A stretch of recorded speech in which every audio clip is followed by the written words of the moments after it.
the question is from Scott O'Brien, what were some of the qualities you look for as you made the transition to building a team? And I think what he's asking for is like, I find that really successful people that have interviewed a lot of people, like you likely have, start to find like certain characteristics that you anchor in on. And you're like, when I see this, I feel real good. When I see that, I run for the hills. Would love to hear any of those insights. Yeah. There's a couple of things, like just super high level, you're looking at behavioral styles, you're looking at motivation, and you're looking at experience. Experience is going to tell you, A, do they have any skill sets that are relevant to what you need? And then B, experience is also going to give you an idea of what the future trajectory that they're on is. And so the more you can wrap your head around where they've been, the better of an idea you can get on where they're going next. So hearing all about their story and their life, but not just to build rapport, to actually like chart out, what their success curve has actually looked like. Behavioral styles, man, I have learned that there are very specific behavioral styles that are going to do great in a hunting, in a hunting role versus a nurturing role versus, a servicing role versus an administrative role. And, it's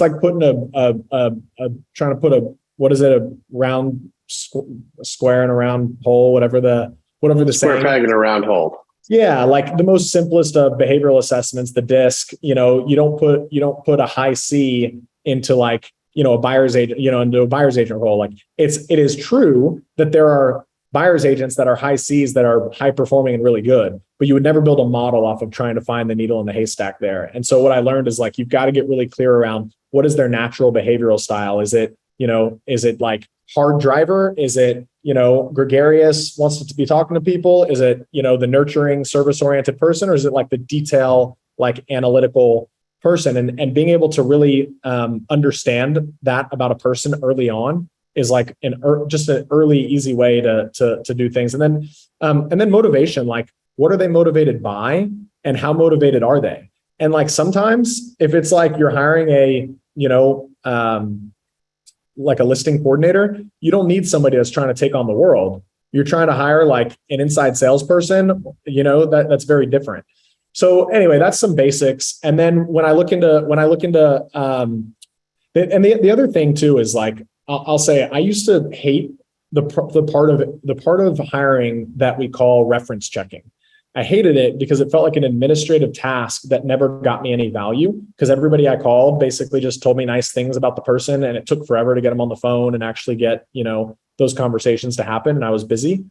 But what I've come to really appreciate over time, maybe the singular best thing, the thing that I rely on more than anything, is I just call it back channeling. And it's like finding somebody who is believable, that knows the person well, in the context that I'm looking to hire them for, that I'm able to get in touch with on my own, completely separate of any kind of offering up by the candidate.